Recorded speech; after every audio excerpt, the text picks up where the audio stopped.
The Hound of the Baskervilles by Sir Arthur Conan Doyle. Chapter 5. 3 Broken Threads. Sherlock Holmes had, in a very remarkable degree, the power of detaching his mind at will. For 2 hours the strange business in which we had involved appeared to be forgotten, and he was entirely absorbed in the pictures of the modern Belgian masters. He would talk of nothing but art, of which he had the crudest idea, from leaving our gallery until we found ourselves at the Northumberland Hotel. "Sir Henry Baskerville is upstairs expecting you," said the clerk. "He asked me to show you up at once when you came." "Have you any objection to my looking at your register?" said Holmes. "Not in the least." The book showed that 2 names had been added after that of Baskerville. One was Theophilus Johnson and the family of Newcastle, and the other Mrs. Oldmore and maid of High Lodge, Alton. "Surely that must be the same Johnson whom I used to know," said Holmes to the porter. "A lawyer, is he not, grey-headed and walks with a limp?" "No, sir, this is not Mr. Johnson, the coal owner, a very active gentleman, not older than yourself."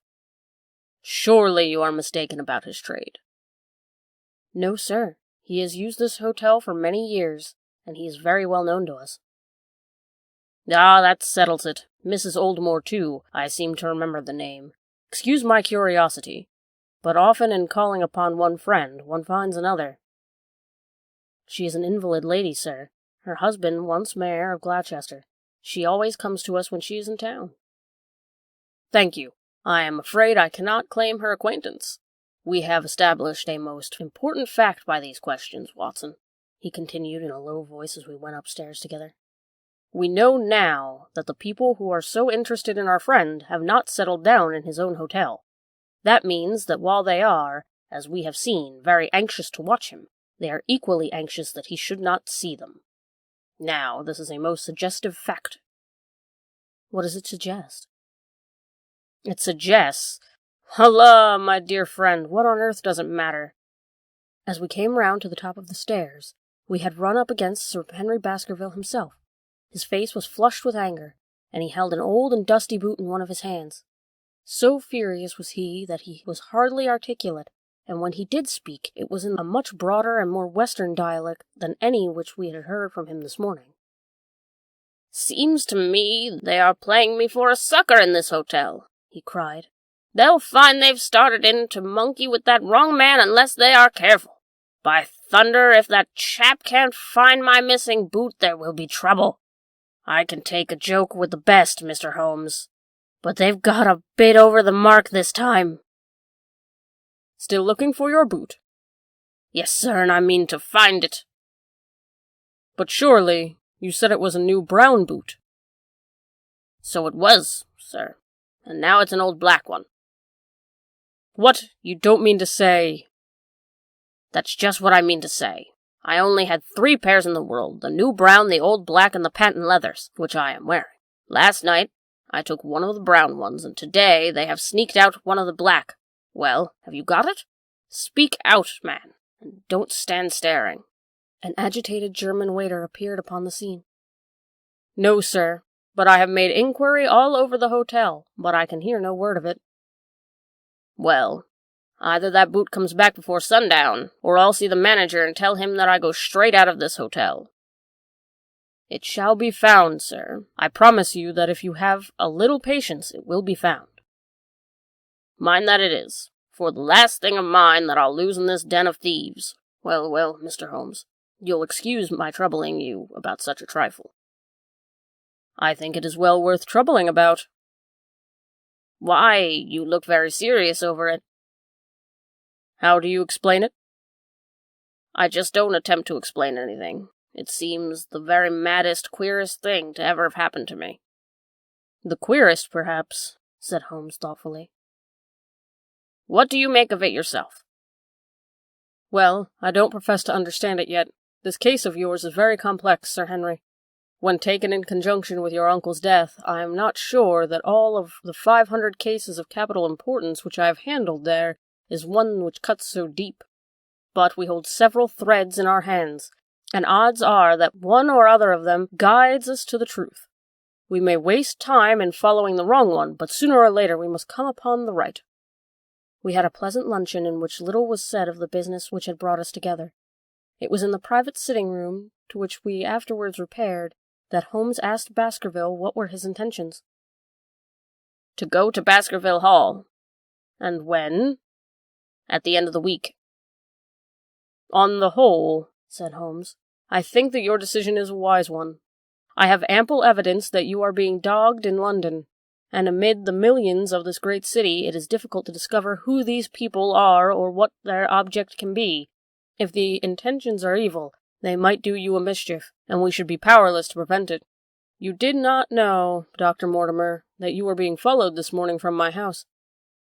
Dr. Mortimer started violently. "Followed? By whom?" "That, unfortunately, is what I cannot tell you. Have you among your neighbors or acquaintances on Dartmoor any man with a black full beard?" "No, or let me see, why, yes. Barrymore, Sir Charles's butler, is a man with a full black beard." "Ha! Where is Barrymore?" "He's in charge of the hall." "We had best ascertain if he really is there, or if, by any possibility, he might be in London." "How can you do that?"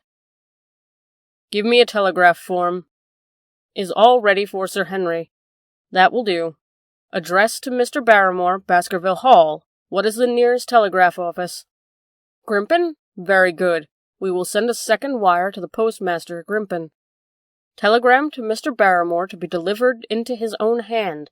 If absent, please return wire to Sir Henry Baskerville, Northumberland Hotel. That should let us know before evening whether Barrymore is at his post in Devonshire or not." "That's so," said Baskerville. "By the way, Dr. Mortimer, who is this Barrymore anyhow?" "He's the son of the old caretaker, who is dead. They have looked after the hall for 4 generations now. So far as I know, he and his wife are as respectable a couple as any in the country." "At the same time," said Baskerville, "it's clear enough that so long as there are none of the family at the hall, these people have a mighty fine home and nothing to do." "That is true." "Did Barrymore profit at all from Sir Charles's will?" asked Holmes. "He and his wife had £500 each." "Ha! Did they know they would receive this?" "Yes. Sir Charles was very fond of talking about the provisions of his will." "That is interesting." "I hope," said Dr. Mortimer, "that you do not look with suspicious eyes upon everyone who received a legacy from Sir Charles, for I also had £1,000 left to me." "Indeed, and anyone else?" "There were many insignificant sums to individuals, and a large number of public charities. The residue all went to Sir Henry." "And how much was the residue?" £740,000. Holmes raised his eyebrows in surprise. "I had no idea such a gigantic sum was involved," said he. "Sir Charles had the reputation of being rich, but we did not know how very rich until we came upon to examine his securities. The total value of the estate was close to £2 million. "Dear me! It is a stake for which a man might well play a desperate game. And one more question, Dr. Mortimer. Supposing that anything happened to their young friend here, you will forgive the unpleasant hypothesis. Who would inherit the estate?" "Since Roger Baskerville, Sir Charles's younger brother, died unmarried, the estate would descend to the Desmonds, who are distant cousins. James Desmond is an elderly clergyman in Westmoreland." "Thank you. These details are all of great interest. Have you met Mr. James Desmond?" "Yes. He came down once to visit Sir Charles. He is a man of venerable appearance and of saintly life. I remember that he refused to accept any settlement from Sir Charles, though he pressed it upon him." "And this man of simple tastes would be heir to the Sir Charles's thousands?" "He would be heir to the estate because that is entailed. He would also be heir to the money unless it were willed otherwise by the present owner, who can, of course, do what he likes with it." "And have you made your will, Sir Henry?" "No, Mr. Holmes, I have not. I have not had time, for it was only yesterday that I learned how matters stood. But in any case, I feel that the money should go to the title and estate. That was my poor uncle's idea. How is the owner going to restore the glories of the Baskervilles if he has not enough money to keep up the property? House, land, and dollars must go together. Quite so. Well, Sir Henry, I am of one mind with you as to the advisability of your going down to Devonshire without delay. There is one provision which I must take. You certainly must not go alone. Dr. Mortimer returns with me. But Dr. Mortimer has his practice to attend to, and his house is miles away from yours. With all the good will in the world, he may be unable to help you. No, Sir Henry, you must take with you someone, a trusty man, who will always be by your side. Is it possible that you could come yourself, Mr. Holmes? If matters came to a crisis, I should endeavor to be present in person, but you can understand that, with my extensive consulting practice, and with the constant appeals which reach me from many quarters, it is impossible for me to be absent from London for an indefinite time. At the present instant, one of my most revered names in England is being besmirched by a blackmailer, and I can only stop a disastrous scandal. You will see how impossible it is for me to go to Dartmoor. Whom do you recommend, then? Holmes laid his hand upon my arm. If my friend would undertake, if there is no man who is better worth having at your side when you are in a tight place, no one can say so more confidently than I. The proposition took me completely by surprise, but before I had time to answer, Baskerville seized me by the hand and wrung it heartily. Well, now that is real kind of you, Dr. Watson, said he. You see how it is with me, and you know just as much about the matter as I do. If you will come to Baskerville Hall and see me through, I'll never forget it. The promise of adventure had always a fascination for me, and I was complimented by the words of Holmes and by the eagerness of which the Baronet held me as a companion. I will come, with pleasure, said I. I do not know how I could employ my time better. And you will report very carefully to me, said Holmes. When a crisis comes, as it will do, I will direct how you shall act. Suppose that by Saturday all might be ready? Would that suit Dr. Watson? Perfectly. Then on Saturday, unless you hear to the contrary, we shall meet at the 10:30 train from Paddington. We had risen to depart when Baskerville gave a cry of triumph, and diving into one of the corners of the room, he drew a brown boot from under the cabinet. My missing boot! He cried. May all your difficulties vanish as easily, said Sherlock Holmes. But it is a very singular thing, Dr. Mortimer remarked. I searched this room carefully before lunch. And so did I, said Baskerville. Every inch of it. There was certainly no boot in it then. In that case, the waiter must have placed it there while we were lunching. The German was sent for, but professed to know nothing of the matter, nor could any inquiry clear it up. Another item had been added to that constant and apparently purposeless series of small mysteries which had succeeded each other so rapidly. Setting aside the whole grim story of Sir Charles's death, we had a line of inexplicable incidents, all within the limits of 2 days, which included the receipt of a printed letter, the black-bearded spy on the hansom, the loss of the new brown boot, the loss of the old black boot, and now the return of the new brown boot. Holmes sat in silence in the cab as we drove back to Baker Street, and I knew from his drawn brows and his keen face that his mind, like my own, was busy endeavoring to frame some scheme into which all these strange and apparently disconnected episodes could be fitted. All afternoon, and late into the evening, he sat lost in tobacco and thought. Just before dinner, 2 telegrams were handed in. The first ran, "Have you heard that Barrymore is at the Hall? Baskerville." The second, "Visited 23 hotels as directed, but sorry to report unable to trace cut sheets of the Times. Cartwright." There go 2 of my threads, Watson. There is nothing more stimulating than a case where everything goes against you. We must cast round for another scent.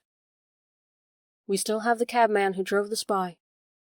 Exactly. I have wired to get his name and address from the official registry. I should not be bothered if this were an answer to my question. The ring at the bell provided to be something even more satisfactory than an answer, however, for the door opened and a rough-looking fellow entered who was evidently the man himself. I got a message from the head office that a gent at this address had been inquiring for number 2704, said he. I've driven my cab from 7 years, and never a word of complaint. I came here straight from the yard to ask you to your face what you had against me. I have nothing in the world against you, my good man, said Holmes. On the contrary, I have half a sovereign for you if you will give me clear answer to my questions. Well, I've had a day, and no mistake, said the cabman with a grin. What was it you wanted to ask me, sir? First of all, your name and address, in case I want you again. John Clayton, 3 Turpey Street, the Borough. My cab is out of Shipley's Yard, near Waterloo Station. Sherlock Holmes made a note of it. Now, Clayton, tell me all about the fare who came and watched this house at 10 o'clock this morning, and afterwards followed the 2 gentlemen down Regent Street. The man looked surprised and a little embarrassed. Why, there's no good my telling things to you, for you seem to know just as much as I do already, said he. The truth is that the old gentleman told me he was a detective, and that I was to say nothing about him to anyone. My good fellow, this is a very serious business. You may find yourself in pretty bad position if you try to hide anything from me. You say that your fare told you he was a detective? Yeah, he did. When did he say this? When he left me. Did he say anything more? He mentioned his name. Holmes cast a swift glance of triumph at me. Oh, he mentioned his name, did he? That was imprudent. What was the name he mentioned? His name, said the cabman, was Mr. Sherlock Holmes. Never have I seen my friend more completely taken aback by the cabman's reply. For an instant he sat in silent amazement. Then he burst into a hearty laugh. A touch, Watson. An undeniable touch, said he. I feel a foil as quick and supple as my own. He got home upon me very prettily that time. So his name was Sherlock Holmes, was it? Yes, sir. That was the gentleman's name. Excellent. Tell me where you picked him up and all that occurred. He held me at 9:30 in Trafalgar Square. He said that he was a detective, and he offered me 2 guineas if I was to do exactly what he wanted all day and ask no questions. I was glad enough to agree. First we drove down to Northumberland Hotel, and waited there until 2 gentlemen came out and took a cab from the rank. We followed their cab until it pulled up somewhere near here. This very door, said Holmes. Well, I wouldn't be sure of that, but I dare say my fare knew all about it. We pulled up halfway down the street and waited an hour and a half. Then 2 gentlemen passed us, walking, and we followed down Baker Street and along. I know, said Holmes. Until we got 3/4 down Regent Street. Then my gentleman threw up a trap, and he cried that I should drive right away to Waterloo Station as quick as I could go. I whipped up the mare, and we were there under 10 minutes. Then he paid up his 2 guineas, like a good one, and away he went into the station. Only just as he was leaving he turned around and said, It might interest you to know that you have been driving Mr. Sherlock Holmes. That's how I came to know the name. I see. And you saw no more of him? Not after he went into the station. And how would you describe Mr. Sherlock Holmes? The cabman scratched his head. Well, he wasn't altogether such of an easy gentleman to describe. I'd put him at 40 years of age. He was at middle height, 2 or 3 inches shorter than you, sir. He was dressed like a toff. He had a black beard, cut square at the end, and a pale face. I don't know as I could say much more than that. Color of his eyes? No, I can't say that. Nothing more that you remember? No, sir, nothing. Well then, here is your half-sovereign. There's another one waiting for you if you can bring me any more information. Good night.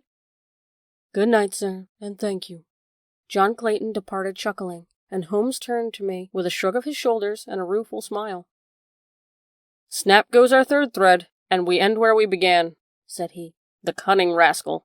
He knew our number, knew that Sir Henry Baskerville had consulted me, spotted who I was in Regent Street, conjectured that I got the number of the cab and would lay my hands on the driver, and so sent back this audacious message. I tell you, Watson, this time we have got a foe who is worthy of our steel. I've been checkmated in London. I can only wish you do better luck in Devonshire. But I'm not easy in my mind about it. About what? About sending you. It's an ugly business, Watson. An ugly, dangerous business, and the more I see of it, the less I like it. Yes, my dear fellow, you may laugh, but I give you my word I shall try to be very glad when you are back safe and sound in Baker Street once more. Chapter 6. Baskerville Hall. Sir Henry Baskerville and Dr. Mortimer were ready upon the appointed day, and we started as arranged for Devonshire. Mr. Sherlock Holmes drove with me to the station, and gave me his last parting injunctions and advice. I will not bias your mind by suggesting theories or suspicions, Watson, said he. I wish you simply to report facts in the fullest possible manner to me, and you can leave me to do the theorizing. What sorts of facts? I asked. Anything which may seem to have a bearing, however indirect, upon the case, and especially the relations between young Baskerville and his neighbours, or any fresh particulars concerning the death of Sir Charles. I have made some inquiries myself in the past few days, but the results have, I fear, been negative. One thing only appears to be certain, and that is that Mr. James Desmond, who is the next heir, is an elderly gentleman of a very amiable disposition, so that this persecution does not arise from him. I really think that we may eliminate him entirely from our calculations. There remain the people who will actually surround Sir Henry Baskerville upon the moor. Would it not be well in the first place to get rid of this Barrymore couple? By no means. You could not make a greater mistake. If they are innocent, it would be a cruel injustice, and if they are guilty, we should be giving up all chance of bringing it home to them. No, we will preserve them upon our list of suspects. Then there is a groom at the hall, if I remember right. There are 2 moorland farmers.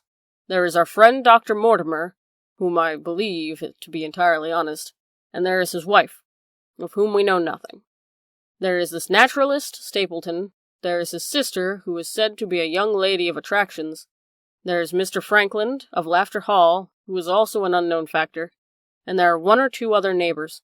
These are the folk who you must be your very special study.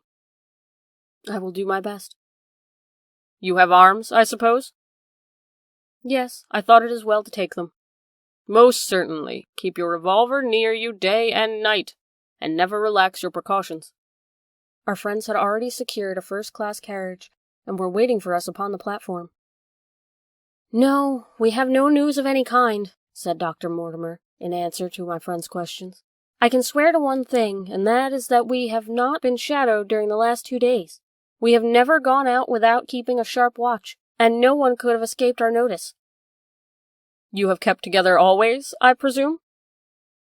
Except yesterday afternoon. I usually give up 1 day to pure amusement when I come into town, so I spent it at the museum of the College of Surgeons. And I went to look at the folk of the park, said Baskerville. But we had no trouble of any kind. It was imprudent all the same, said Holmes, shaking his head and looking very grave. I beg, Sir Henry, that you will not go about alone. Some great misfortune will befall you if you do. Did you get your other boot? No, sir. It is gone forever. Indeed, that is very interesting. Well, goodbye, he added as the train began to glide down the platform. Bear in mind, Sir Henry, one of the phrases in that queer old legend which Dr. Mortimer had read to us, and avoid the moor in those hours of darkness when the powers of evil are exalted.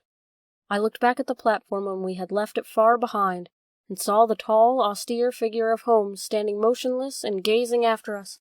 The journey was a swift and pleasant one, and I spent it making the more intimate acquaintance of my 2 companions and in playing with Dr. Mortimer's spaniel.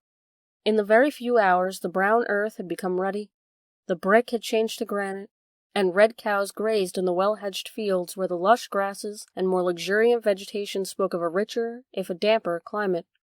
Young Baskerville stared out of the window and cried aloud with delight as he recognized the familiar features of Devon scenery. I've been over a good part of the world since I first left it, Dr. Watson, said he, but I have never seen a place to compare with it. I never saw a Devonshire man who did not swear by his country, I remarked. It depends upon the breed of men, just as much as on the county, said Dr. Mortimer. A glance of our friend here reveals the rounded head of a Celt, which carries inside it the Celtic enthusiasm and power of attachment. Sir Charles's head was of a very rare type, half Gaelic, half Ivernian, in its characteristics. But you were very young when you last saw Baskerville Hall, were you not? I was a boy in my teens the last time of my father's death, and I have not seen the Hall, for he lived in a little cottage on the south coast. Thence I went straight to my friend in America. I tell you, it is all as new to me as it is to Dr. Watson, and I'm as keen as possible to see the moor." "Are you? Then your wish is easily granted, for there is your first sight of the moor," said Dr. Mortimer, pointing out the carriage window. Over the green squares of the fields, and the low curve of the wood, there rose in the distance a grey, melancholy hill, and a strange jagged summit, dim and vague in the distance, like some fantastic landscape in a dream. Baskerville sat there for a long time, his eyes fixed upon it, and I read upon his eager face how much it meant to him. This first sight of that strange spot where the men on his blood had held sway so long and left their marks so deep. There he sat, with his tweed suit and his American accent, in the corner of a prosaic railway carriage, and yet as I looked at his dark and expressive face, I felt more than ever how true a descendant he was of that long line of high-blooded, fiery, and masterful men. There were pride, valor, and strength in his thick eyebrows, his sensitive nostrils, and his large hazel eyes. If on that forbidding moor a difficult and dangerous quest should lie before us, this was at least a comrade of whom one might venture to take a risk with certainty that he would bravely share it. The train pulled up at a small wayside station, and we all descended. Outside, beyond the low white fence, a wagonette with a pair of cobs was waiting. Our coming was evidently a great event, for station master and porters clustered around us to carry out our luggage. It was a sweet, simple country spot, and I was surprised to observe that by the gate there stood 2 soldierly men in dark uniforms who leaned upon their short rifles and glanced keenly at us as we passed. The coachman, a hard-faced, gnarled little fellow, saluted Sir Henry Baskerville, and in a few minutes we were flying swiftly down the broad white road. Rolling pasture lands curved upward on either side of us, and the old gabled houses peeped out from amid the thick green foliage, but behind the peaceful and sunlit countryside there rose ever, dark against the evening sky, the long, gloomy curve of the moor, broken by the jagged and sinister hills. The wagonette swung round into a side road, and we curved upward through deep lanes worn by centuries of wheels, high banks on either side, heavy with dripping moss and the fleshy hart's-tongue ferns. Bronzing bracken and mottled bramble gleamed in the light of the sinking sun. Still steadily rising, we passed the narrow granite bridge and skirted a noisy stream which gushed swiftly down, foaming and roaring amid the grey boulders. Both road and stream wound up through a valley dense with scrub oak and fir. At every turn Baskerville gave an exclamation of delight, looking eagerly about him and asking countless questions. To his eyes all seemed beautiful, but to me a tinge of melancholy lay upon the countryside, which bore so clearly the mark of the waning year. Yellow leaves carpeted the lanes and fluttered down upon us as we passed. The rattle of our wheels died away as we drove through drifts of rotting vegetation. Sad gifts, as it seemed to me, for nature to throw before the carriage of their returning heir, the Baskervilles. "Hullo!" cried Dr. Mortimer. "What is this?" A steep curve of heath-clad land, an outlying spur of the moor, lay in front of us. On the summit, hard and clear like an equestrian statue upon its pedestal, was a mounted soldier, dark and stern, his rifle poised ready over his forearm. He was watching the road along which we traveled. "What is this, Perkins?" asked Dr. Mortimer. Our driver half turned in his seat. "There's a convict escaped from Princetown, sir. He's been out 3 days now, and the wardens watched every road and station, but they've had no sign of him yet, and the farmers about here don't like it, sir, and that's a fact." "Well, I understand that they get £5 if they can give information." "Yes, sir, but the chance of £5 is but a poor thing compared to the chance of having your throat cut. You see, it isn't an ordinary convict. This is a man that would stick at nothing." "Who is he, then?"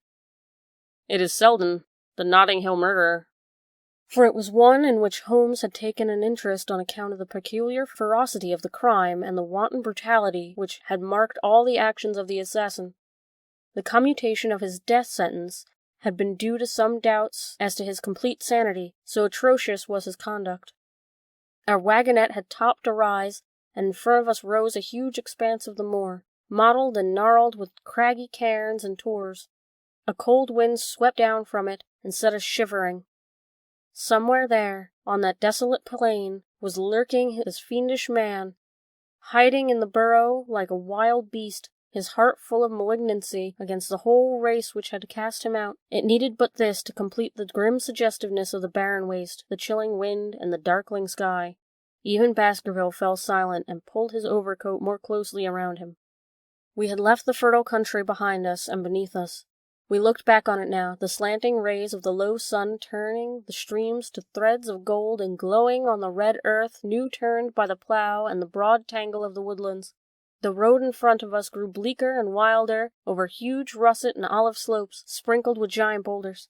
Now and then we passed a moorland cottage, walled and roofed with stone, with no creeper to break its harsh outline. Suddenly we looked down into a cup-like expression, patched and stunted oaks and firs which had been twisted and bent by the fury of the year's storm. 2 high, narrow towers rose over the trees. The driver pointed with his whip. "Baskerville Hall," said he. Its master had risen, and he was staring with flushed cheeks and shining eyes.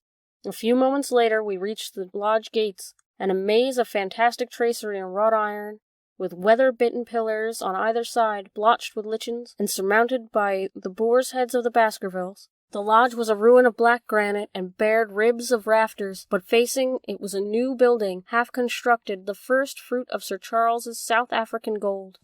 Through the gateway we passed into the avenue, where the wheels were again hushed amid the leaves, and the old trees shot their branches in sombre tunnel over our heads.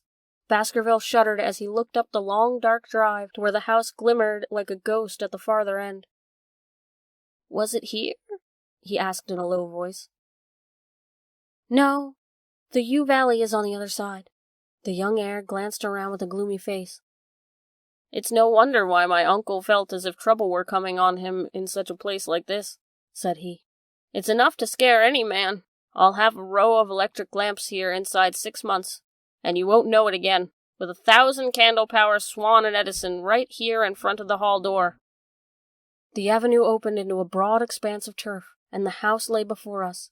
In the fading light I could see that the center was a heavy block of building, from which a porch projected. The whole front was draped in ivy, with a patch clipped bare here and there, with a window or a coat of arms broke through the dark veil. From this central block rose the twin towers, ancient, crenellated, and pierced with many loopholes. To right and left of the turrets were more modern wings of black granite. A dull light shone through the heavy mullioned windows, and from the high chimneys which rose the steep, high-angled roof there sprang a single black column of smoke. "Welcome, Sir Henry! Welcome to Baskerville Hall!" A man had stepped from the shadow of the porch to open the door of the wagonette. The figure of a woman was silhouetted by the white light of the hall. She came out and helped the man to hand down our bags. "You don't mind my driving straight home, Sir Henry, Dr. Mortimer. My wife is expecting me." "Surely you will stay and have some dinner." "No, I must go. I shall probably find some work awaiting me. I would stay to show you over the house, but Barrymore will have a better guide than I. Goodbye, and never hesitate night or day for me if I can be of service." The wheels died away down the drive while Sir Henry and I turned into the hall, and the door clanged heavily behind us. It was a fine apartment in which we found ourselves, large, lofty, and heavily raftered, with huge bulks of age-blackened oak. In the great old-fashioned fireplace behind the high iron dogs, a log fire crackled and snapped. Sir Henry and I held our hands to it, for we were numb from our long drive. Then we gazed around at the high, thin windows of old stained glass, and oak paneling, the stags' heads, the coats of arms upon the wall, all dim and sombre in the subdued light of the central lamp. "It's just as I imagined it," said Sir Henry. "It is not the very picture of an old family home. To think that this is the same hall in which for 500 years my people have lived. It strikes me solemn to think of it." I saw his dark face light up with a boyish enthusiasm as he gazed about him. The light beat upon him where he stood, but long shadows trailed down the walls and hung like a black canopy above him. Barrymore had returned from taking our luggage to our rooms. He stood in front of us now in a subdued manner of a well-trained servant. He was a remarkable-looking man, tall, handsome, with a square black beard and pale, distinguished features. Would you wish dinner to be served at once, sir? Is it ready? In a few minutes, sir. You will find hot water in your rooms. My wife and I will be happy, Sir Henry, to stay with you until you have made your fresh arrangements, but you will understand that under the new conditions this house will require a considerable staff. What new conditions? I only meant, sir, that Sir Charles had led a very retired life, and we were able to look after his wants. You would, naturally, wish to have more company, and so you will need changes in your household. Do you mean that your wife and you wish to leave? Only when it is convenient to you, sir. But your family has been with us for several generations, have they not? I should be sorry to begin my life here by breaking an old family connection. I seemed to discern some signs of emotion upon the butler's white face. I feel that also, sir, and so does my wife. But to tell the truth, sir, we were both very much attached to Sir Charles, and his death gave us a shock and made these surroundings very painful to us. I fear that we shall never again be easy in our minds at Baskerville Hall. But what do you intend to do? I have no doubt, sir, that we shall succeed in establishing ourselves in some business. Sir Charles's generosity has given us the means to do so.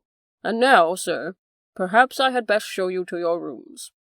A square balustered gallery ran the top of the old hall, approached by a double stair.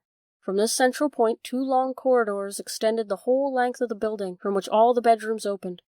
My own was in the same wings as Baskerville's, and almost next door to it.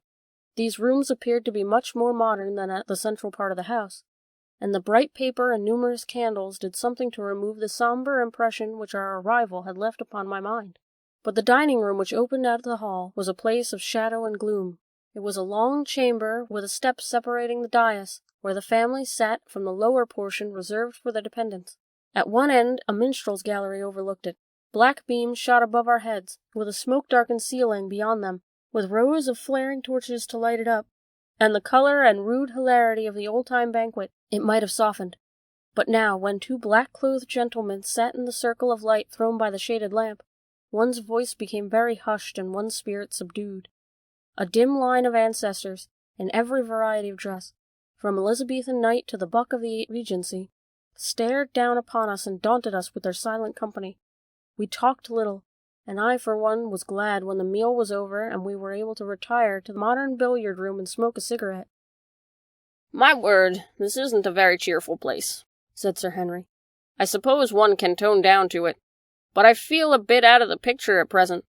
I don't wonder that my uncle got a little jumpy, if he lived all alone in a house such as this. However, if it suits you, we will retire early tonight, and perhaps may seem more cheerful in the morning.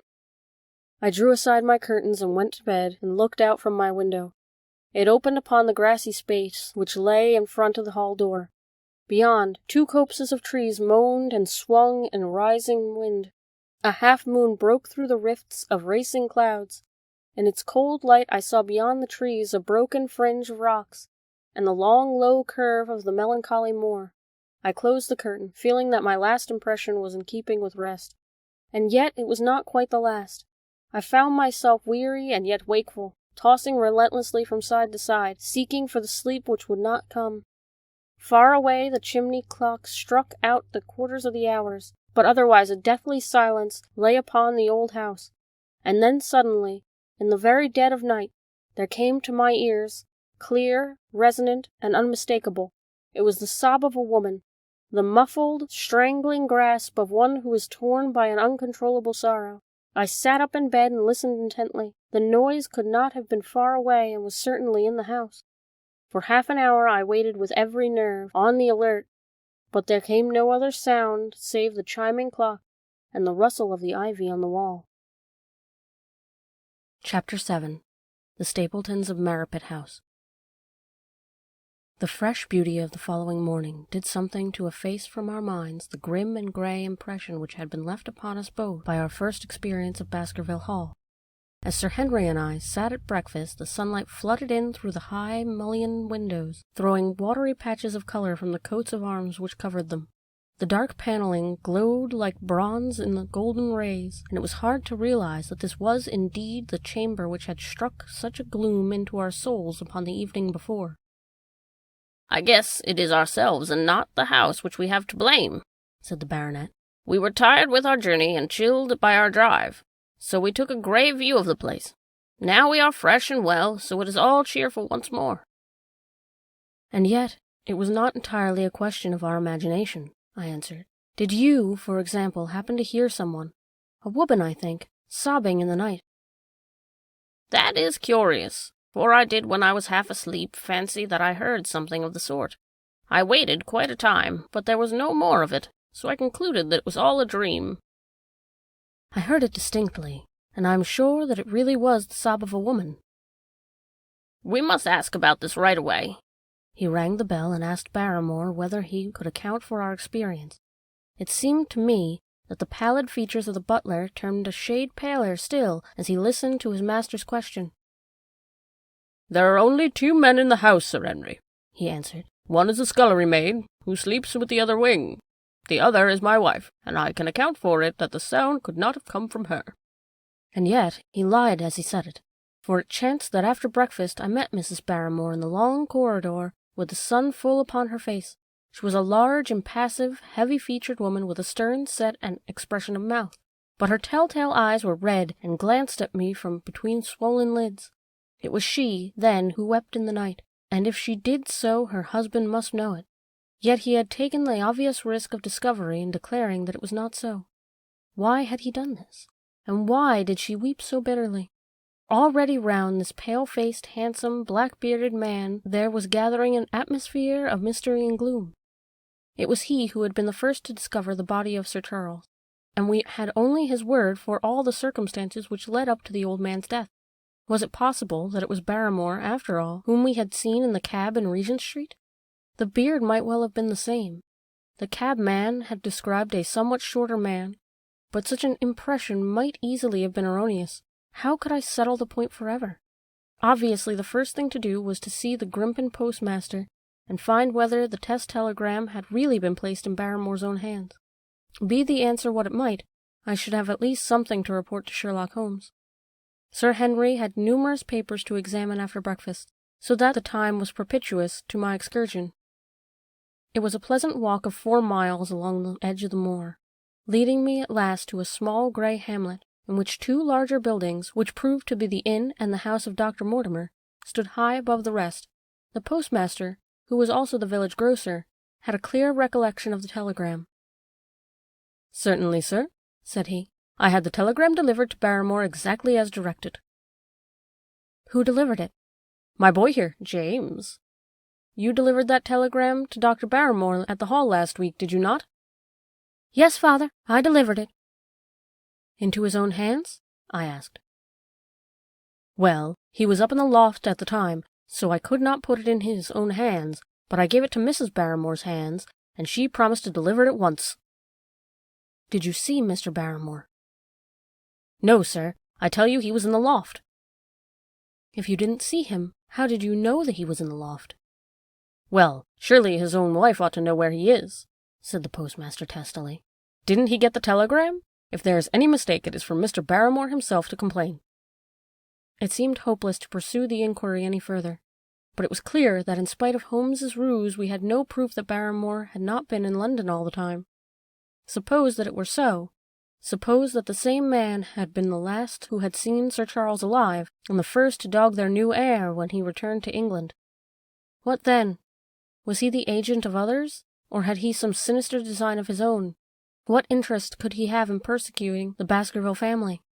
I thought of the strange warning clipped out of the leading article of the Times. Was that his work, or was it possibly the doing of someone who was bent upon counteracting his schemes?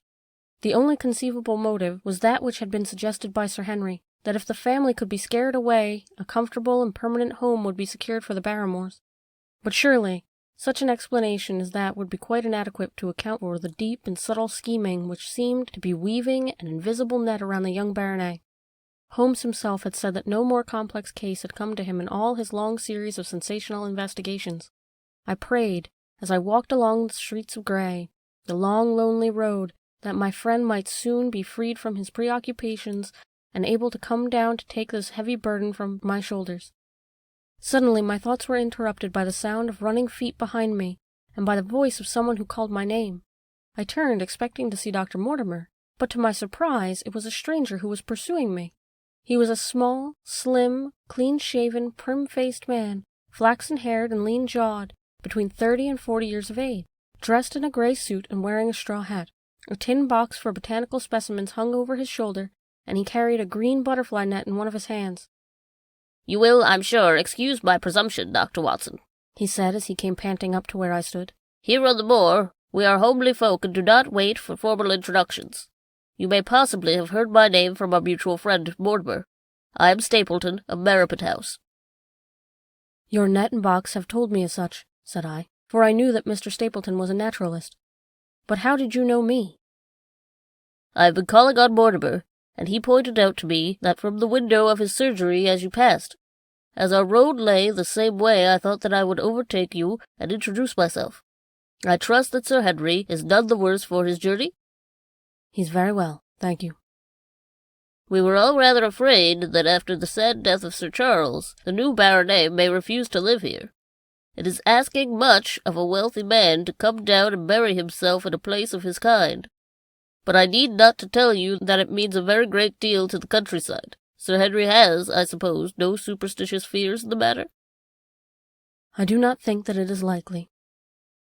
"Of course you know the legend of the fiend-dog which haunts the family?" "I have heard it." "It is extraordinary how credulous these peasants are about here. Any number of them are ready to swear that they have seen such a creature upon the moor." He spoke with a smile, but it seemed to read in his eyes that he took the matter more seriously. "The story took a great hold upon the imagination of Sir Charles, and I have no doubt that it led to his tragic end." "But how?" "His nerves were so worked up that the appearance of any dog might have had a fatal effect upon his diseased heart. I fancy that he really did see something of that kind upon the last night in the Yew Valley. I feared that some disaster might occur, for I was very fond of the old man, and I knew that his heart was weak." "How did you know that?" "My friend Mortimer told me." "You think, then, that some dog pursued Sir Charles, and that he died of fright in consequence?" "Have you any better explanation?" "I have not come to any conclusion." "Has Mr. Sherlock Holmes?" The words took my breath away for an instant, but a glance at the placid face and steadfast eyes of my companion showed that no surprise was intended. "It is useless for us to pretend we do not know you, Dr. Watson," said he. "The records of your detective have reached us here, and you could not celebrate him without being known yourself. When Mortimer told me your name, I could not deny your identity. If you are here, then it follows that Sherlock Holmes is interesting himself in the matter, and I am naturally curious to know what view he may take." "I am afraid that I cannot answer that question." "May I ask if he is going to honor us himself with a visit?" "He cannot leave town at present. He has other cases which engage his attention." "What a pity. He may throw some light on that which is so dark to us. But as to your own researches, if there is any possible way which I can be of service to you, I trust that you will command me. If I have any indication of the nature of your suspicions, or how you propose to investigate the case, I might even, perhaps now, give you some aid or advice." "I assure you that I am simply here upon a visit to my friend, Sir Henry, and that I need no help of any kind." "Excellent," said Stapleton. "You are perfectly right to be wary and discreet. I am justly reproved for what I feel is an unjustifiable intrusion, and I promise you that I will not mention the matter again." We had come to a point in the road where the grassy path struck off from the road and wound away across the moor. A steep, boulder-sprinkled hill lay upon the right, which had in bygone days been cut into a granite quarry. The face which was turned towards us formed a dark cliff, with ferns and brambles growing in its niches. From over a distant rise there floated a grey plume of smoke. "A moderate walk along this moor path brings us to Merripit House," said he. "Perhaps you will spare an hour that I may have the pleasure of introducing you to my sister?" My first thought was that I should be by Sir Henry's side, but then I remembered the pile of papers and bills with which his study table was littered. It was certain that I could not help with those, and Holmes had expressly said that I should study the neighbours upon the moor. I accepted the Stapletons' invitation, and we turned together down the path. "It's a wonderful place, the moor," said he, looking round over the undulating downs, long green rollers, and crests of jagged granite foaming up into fantastic surges. You never tire of the moor. You cannot think of wonderful secrets which it contains. It's so vast, and so barren, and so mysterious. You know it well, then? I have only been here 2 years. The residents would call me a newcomer. We came shortly after Sir Charles settled. But my taste led me to explore every part of the country round, and I think that there are few men who know it better than I do. Is it hard to know? Very hard. You see, for example, this great plain to the north here, with the queer hills breaking out of it. Do you observe anything remarkable about that? It would be a rare place for a gallop. You would naturally think so, and the thought has cost several their lives before now. You notice those bright green spots scattered thickly over it? Yes, they seem more fertile than the rest. Stapleton laughed. That is the great Grimpen Mire, said he. A false step yonder means death to man or beast. Only yesterday I saw one of the moor ponies wander into it. He never came out. I saw his head for quite a while, craning out of the bog hole, but it sucked him down at last. Even in the dry seasons it is a danger to cross it. But after the autumn rains it is an awful place. And yet I can find my way to the very heart of it and return alive. By George, there is another one of those miserable ponies. Something brown was rolling and tossing among the green sedges. Then a long, agonized, writhing neck shot upward and a dreadful cry echoed over the moor. It turned me cold with horror, but my companion's nerves seemed to be stronger than mine. It's gone, said he. The buyer has him. 2 in 2 days, and many more perhaps, for they get in the way of going there in the dry weather and never know the difference until the buyer has them in its clutches. It's a bad place, the Grimpen Mire. And you say you can penetrate it? Yes. There are 1 or 2 paths which a very active man can take. I have found them out. But why should you wish to go into such a horrible place? Well, you see the hills beyond? There are really islands cut off on all sides by the impossible mire, which has crawled out of them in the course of years. That is where the rare plants and the butterflies are, if you have the wit to reach them. I shall try my luck some day. He looked at me with surprised face. For God's sake, put such an idea out of your mind, said he. Your blood would be upon my head. I assure you that there would not be the least chance of your coming back alive. It is only by remembering certain complex landmarks that I am able to do it. Hello! I cried. What is that? A long, low moan, indescribably sad, swept over the moor. It filled the whole air, and yet it was impossible to say whence it came. From a dull murmur it swelled into a deep roar, and then sank back into melancholy, throbbing murmur once again. Stapleton looked at me with a curious expression on his face. Queer place, the moor, said he. But what is it? The peasants say it is the Hound of the Baskervilles calling for its prey. I've heard it once or twice before, but never quite so loud. I looked around, with a chill of fear in my heart, and the huge swelling plain mottled with the green patches of rushes. Nothing stirred over the vast expanse save a pair of ravens, which croaked loudly from a tor behind us. "You're an educated man. You don't believe such nonsense as that?" said I. "What do you think is the cause of so strange a sound?" "Bogs make queer noises sometimes. It's the mud settling, or the water rising, or something." No, that was a living voice." "Well, perhaps it was. Did you ever hear a bittern blooming?" "No, I never did." "It's a very rare bird, practically extinct in England now, but all the things are possible upon the moor. Yes, I should not be surprised to learn what we have heard is the cry of the last of the bitterns." "It's the weirdest, strangest thing that I've ever heard in my life." "Yes, it is a rather uncanny place altogether. Look at the hillside yonder. What do you make of those?" The whole steep slope was covered in gray circular rings of stone, a score of them at least.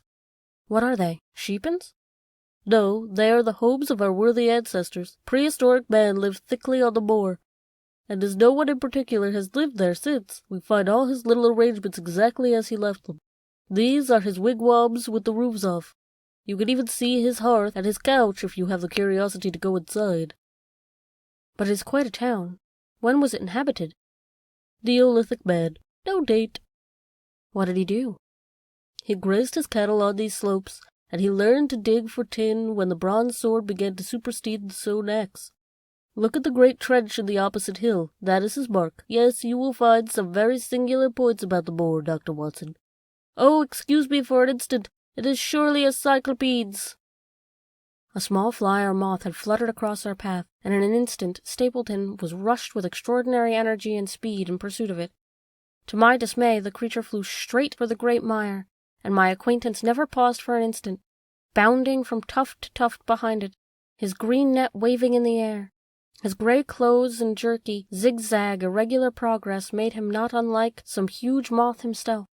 I was standing watching his pursuit, with a mixture of admiration for his extraordinary activity and his fear lest he should lose his footing in the treacherous mire, when I heard the sound of steps and, turning around, found a woman near me upon the path.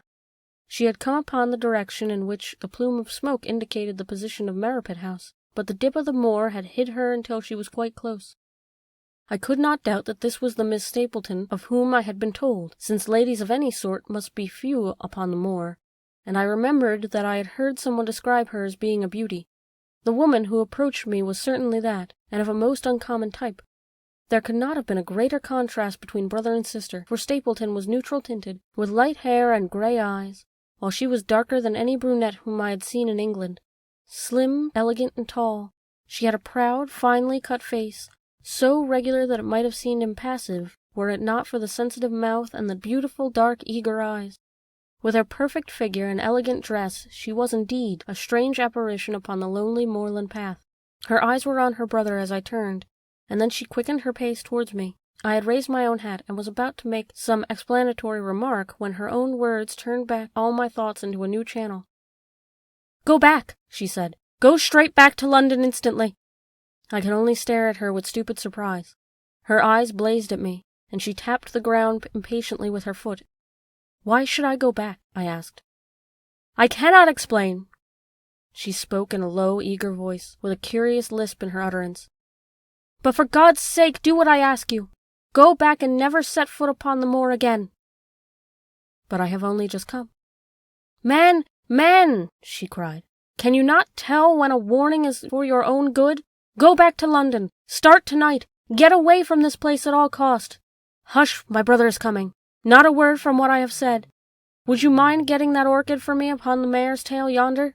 We are very rich in orchids on the moor, though, of course, you are rather late to see the beauties of the place."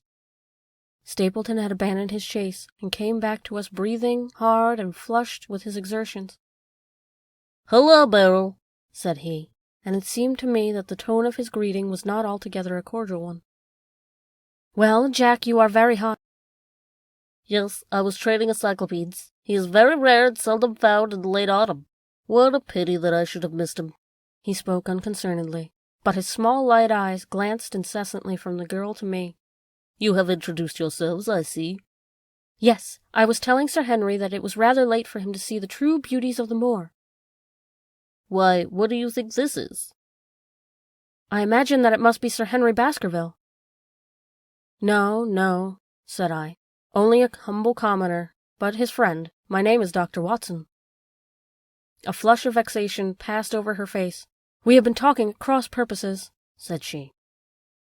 "Why, you had not very much time to talk," her brother remarked with the same questioning eyes. "I talked as if Dr. Watson were a resident instead of being merely a visitor," said she. "It cannot matter to him whether or not it is early or late to see the orchids. But you will come, will you not, and see Merripit House?" A short walk brought us to it, a bleak moorland house, once the farm of some grazier with prosperous days, but now put into repair and turned into a modern dwelling. An orchard surrounded it, but the trees, as usual upon the moor, were stunted and nipped, and the effect of the whole place was mean and melancholy.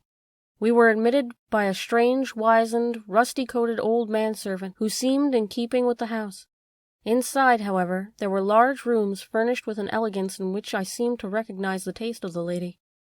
As I looked from their windows into the indeterminable, granite-flecked moor rolling unbroken to the farthest horizon, I could not but marvel at what could have brought this highly educated man and this beautiful woman to live in such a place. "Queer spot to choose, is it not?" said he, as if in answer to my thought. "And yet we manage to make ourselves fairly happy. Do we not, Beryl?" "Quite happy," said she, but there was no ring of conviction in her words. I had a school, said Stapleton. It was in the North Country. The work to a man of my temperament was mechanical and uninteresting, but the privilege of living with youth, of helping to mold those young minds and of impressing them with one's own character and ideals was very dear to me. However, the fates were against us. A serious epidemic broke out in the school, and 3 of the boys died. It never recovered from the blow, and much of my capital was irretrievably swallowed up. And yet, if it were not for the loss of charming companionship of the boys, I could rejoice over my own misfortune. For, with a strong taste of botany and zoology, I found an unlimited field of work here, and my sister is devoted to nature as I am. All this, Dr. Watson, has been brought upon your head by your expression as you surveyed the moor out the window. It certainly did cross my mind that it might be a little dull, less for you, perhaps, than your sister. No, I am never dull, she said quickly. We have our books, we have our studies, and we have interesting neighbours. Dr. Mortimer is a most learned man in his own line. Poor Sir Charles was also an admirable companion. We knew him well and miss him more than I can tell. Do you think that I should intrude if I were to call this afternoon and make the acquaintance of Sir Henry? I am sure that he would be delighted. Then perhaps you would mention that I propose to do so? We may, in our humble way, do something to make things more easy for him until he becomes accustomed to his new surroundings. Will you come upstairs, Dr. Watson, and inspect my collection of Lepidoptera? I think it is a most complete one in the southwest of England. By the time that you have looked through them, lunch will almost be ready. But I was eager to get back to my charge. The melancholy of the moor, the death of the unfortunate pony, the weird sounds which had been associated with the grim legend of the Baskervilles, all these things tinged my thoughts with sadness. Then, on top of these more or less vague impressions, there had come the definite and distinct warning of Miss Stapleton, delivered with such intense earnestness that I could not doubt that such grave and deep reasoning lay behind it. I resisted all pressure to stay for lunch, and set off at once to return upon my journey, taking the grass-grown path which we had come. It seems, however, that there must have been some sort of short-cut for those who knew it, for before I reached the road I was astounded to see Mrs. Stapleton sitting upon a rock on the side of the track. Her face was beautifully flushed with her exertions, and she held her hand to her side. "I have run all the way in order to cut you off, Dr. Watson," said she. "I had not even time to put on my hat. I must not stop, or my brother may miss me. I wanted to say how sorry I am for the stupid mistake I made in thinking you were Sir Henry. Please forget the words I said, which have no application whatever to you." "But I cannot forget them, Miss Stapleton," said I. "I am Sir Henry's friend, and his welfare is a very close concern of mine. Tell me why it was that you were so eager that Sir Henry should return to London." "A woman's whim, Dr. Watson. When you know me better, you will understand that I cannot always give reasons for what I say or do." No, I remember the thrill in your voice. I remember the look in your eyes. Please be frank with me, Miss Stapleton. For ever since I have been here, I have been conscious of shadows all round me. Life has become a great grimpen mire, with little green patches everywhere into which one may sink, and with no guide to point the track. Tell me then what it was that you meant, and I will promise to convey your warning to Sir Henry." An expression of irresolution passed for an instant over her face, but her eyes hardened again when she answered me. "You make too much of it, Dr. Watson," said she. "My brother and I were very much shocked to hear of the death of Sir Charles. We knew him very intimately, for his favourite walk was over the moor to our house. He was deeply impressed with the curse which hung over the family, and when the tragedy came, I naturally felt that there must be some grounds for the fears which he had expressed. I was distressed, therefore, when another member of the family came down here to live, and I felt that he should be warned of the danger which he will run. That was all I intended to convey." "But what is the danger?" "You know the story of the Hound?" "I do not believe in such nonsense." "But I do, and if you have any influence on Sir Henry, take him away from a place which has been fatal to his family. The world is wide. Why should he wish to live in a place of danger?" "Because it is a place of danger. That is Sir Henry's nature. I fear that unless you can give me a more definite information than this, it would be impossible to get him to move."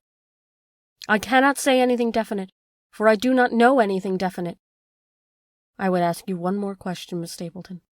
If you meant no more than this when you first spoke to me, why would you not wish your brother to overhear what you said? There is nothing to which he, or anyone else, could object." "My brother is very anxious.